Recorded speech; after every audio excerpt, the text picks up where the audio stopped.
Hello बच्चों, आज मैं तुम्हें एक क्वेश्चन कराने जा रहा हूँ। फंक्शन का है और ये जेईई मेन 2019 में पूछा गया है। ठीक है, इस क्वेश्चन को पहले पढ़ लीजिए और फिर देखिए किस तरह से हमें क्वेश्चन को सॉल्व करना चाहिए कंपोजिट फंक्शन में। तो फॉर x बिलोंग टू 0 से 3/2 और फिर दिया हुआ है लेट एफ एक्स बराबर अंडर रूट एक्स, जी एक्स बराबर tan x, एच एक्स बराबर 1 minus x square upon 1 plus x square और फाई एक्स बराबर H O F O G x दिया हुआ है। ठीक है, फाई एक्स क्या डिफाइंड है, H O F O G x, मतलब फाई एक्स जो ये लिखा हुआ है, ये लिखा हुआ है वास्तव में H O F O G X का मतलब होता है H of F of G X, ये मतलब होता है। ठीक है, तो फाई एक्स डिफाइंड है H O F O G X. हाँ, और देन सीधा सीधा फाई पाई बाई 3 की वैल्यू पूछ लिया है। कुछ ज़्यादा टेक्निकल नहीं है, आपको बस कंपोजिट फंक्शन में कैसे आगे बढ़ते हैं इसका नॉलेज होना चाहिए। अगर ये नॉलेज है तो बड़े आसानी से इसको तुम सॉल्व कर लोगे। 2019 जेईई मेन में पूछा गया क्वेश्चन ये।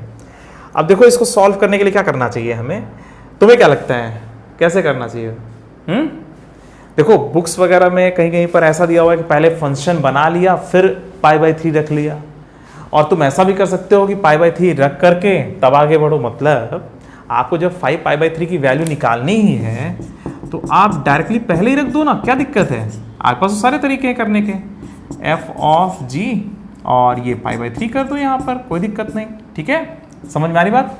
तो आप सीधा सीधा एक्स की जगह पाई बाई 3 रख दो, तो पाई बाई 3 रख दिया हमने, तो H of H O F O G pi by 3। ठीक है, अच्छा अब ये देखो, जी पाई बाई 3 की वैल्यू कितनी है यहाँ पर? जी पाई बाई 3 की वैल्यू भाई tan पाई बाई 3 है ना, tan पाई बाई 3, समझ में आ रही बात? और tan पाई बाई 3 कितना होता है? tan पाई बाई 3 √3 होता है। तुरंत तुमने ये काम कर दिया काम। हाँ, समझ में आ रही बात? तो सीधा सीधा आपने जहाँ पर x को देखा था वहाँ पर पाई बाई 3 रख दिया और फिर सबसे अंत में जाकर के वहाँ पे पाई बाई 3 चढ़ा दिया। ठीक है, रख दिया, और जी पाई बाई 3 की वैल्यू निकालनी है। फंक्शन दिया हुआ है तो जी पाई बाई 3 की वैल्यू होगी tan पाई बाई 3 और tan पाई बाई 3 की वैल्यू कितनी होती है? Under root 3। ठीक है, अच्छा अब ये देखो, एफ ऑफ एफ एक्स बराबर ये है, तो एफ √3 की वैल्यू कितनी होगी?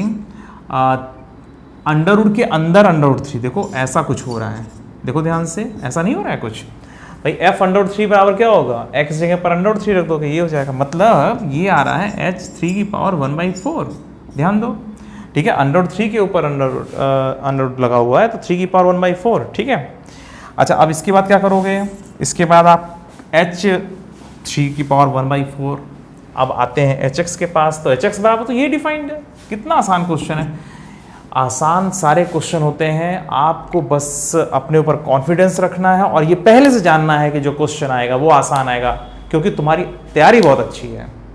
ठीक है, अपनी तैयारी इस लेवल पे रखो कि तुम्हें पहले से ही पता हो, पहले से ही कॉन्फिडेंस हो, अपने ऊपर भरोसा हो कि वहाँ पर जो कुछ आएगा वो सारा का सारा बेसिक आता है, हम करके चले आएंगे। बेसिक के बिना क्वेश्चन कैसे बनेगा? बिना बेसिक के तुम आगे बढ़ ही नहीं सकते हो।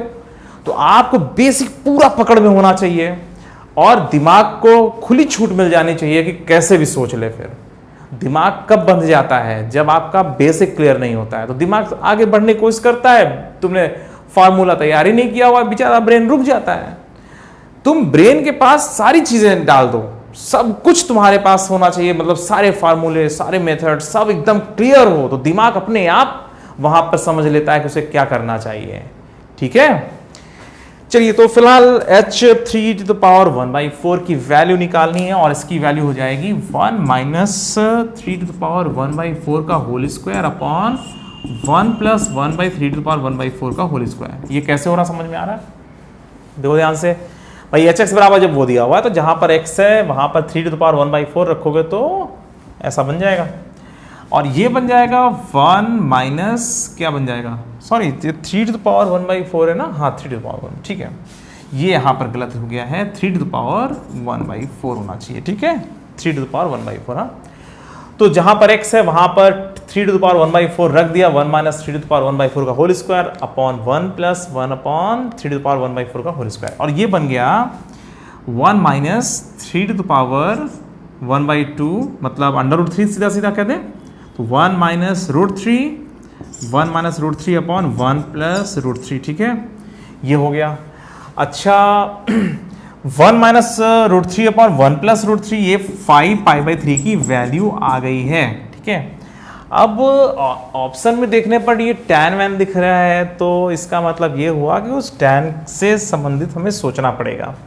तो इसको हम लिख सकते हैं tan 45 minus tan 60 upon 1 plus कितना 1 प्लस tan 45 इंटू tan 60, ऐसा लिख सकते हैं ना। देखो समझो ध्यान से, हम ऐसा लिख सकते हैं ना, tan 45 1 होता है, tan 60 1/√3, अरे सॉरी √3, तो हम ऐसा लिख सकते हैं। ठीक है, अब ये जो बन रहा है, ये बन रहा है tan माइनस 15 डिग्री, मतलब 45 माइनस, ये सीधा सीधा फार्मूला लग रहा है 45 माइनस 60, और इसका मतलब ये हुआ कि 5 पाई/3 की जो वैल्यू है वो आ रही है tan के अंदर माइनस 15 डिग्री। ठीक है, तो tan के अंदर माइनस 15 डिग्री आ रहा। अब इसी को हमें सॉल्व करना है, समझना है कि आखिर कैसे आगे बढ़ाएं।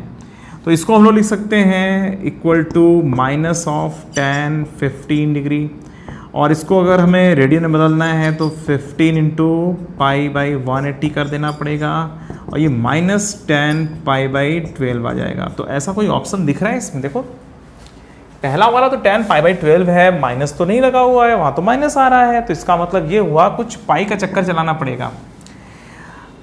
सारे फार्मूले याद हैं आप लोगों को?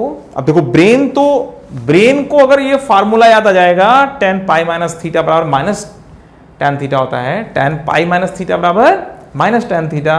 दिमाग को जब ये पता होगा, मतलब तुमने जब प्रैक्टिस किया होगा, इन सारे फार्मूलों को अच्छे से याद किया होगा, दिमाग ऑटोमेटिक वो काम करेगा।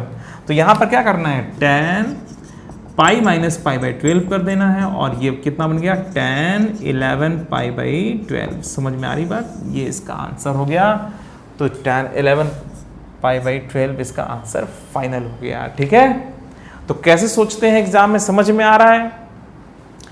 तो यहाँ पर कंपोजिट फंक्शन का क्वेश्चन था, यहाँ पर 3 अलग अलग फंक्शंस डिफाइन थे, HO FO GX कर दिया था। थोड़ा सा इसको ज़्यादा टेक्निकल बनाने की कोशिश की गई थी, पर टेक्निकल बन नहीं पाया था ये क्वेश्चन, है ना। और टेक्निकल ज़्यादा, देखो भाई तुम्हें ज़्यादा टेक्निकल कब लगेगा? जब तुम्हारी तैयारी थोड़ा कम होगी, तैयारी अच्छी होगी, तो जो नॉर्मल बच्चों को ज़्यादा टेक्निकल लगता है, तुम्हें कम टेक्निकल लगेगा। हाँ, तो आप लोग अपने बेसिक्स को अच्छी तरह से क्लियर करते रहिए, बेसिक पर कभी भरोसा मत छोड़ना। ठीक है, देखो स्टार्टिंग में बच्चा सोच रहा है कि हम सिर्फ हाई क्वेश्चन सॉल्व करेंगे, हम बहुत ज़्यादा बेसिक पे नहीं ध्यान देंगे, अरे ये तो 11th क्लास में है, ये तो 12th क्लास, हम बेसिक पे नहीं ध्यान देंगे। तो वो बच्चे खाली एग्ज़ाम के पहले तक ही उड़ते रहते हैं, उसके बाद उनका गिरना तय होता है, वो गिर ही जाते हैं। ठीक है, जिनको आगे बढ़ना है वो हर चीज़ को बराबर वेटेज देते हैं, सारा बेसिक अच्छे से पढ़ेंगे, उसका नोट्स भी अच्छे से बनाएंगे, अच्छे अच्छे क्वेश्चंस भी ट्राई करते रहते हैं। ठीक है, वो किसी को बड़ा छोटा नहीं मानते, बस वो नॉलेज गेन करना चाहते हैं, कहीं से भी नॉलेज मिल रही है उसे गेन कर रहे हैं। ठीक है, उसमें कोई थकान नहीं होती उन्हें, क्योंकि उनका एम भी बहुत अच्छा होता है फ्यूचर के लिए। तो अपने एम को अच्छा बनाओ, काम पे लग जाओ, और बेसिक पूरा अच्छे से क्लियर करके रखो। ठीक है, और इसी से सफलता मिल जाती है। और सफल होने के बाद बस आपको एक काम और करना है, दूसरों के लिए अच्छे अच्छे वर्क करने हैं। ठीक है, जब दूसरों के लिए अच्छे वर्क करोगे तो आप हमेशा खुश भी रहोगे, और आपको खुश रहना है, यही तो आपकी मेन सफलता है ना। चलो फिर मिलते हैं। ठीक है, बाय।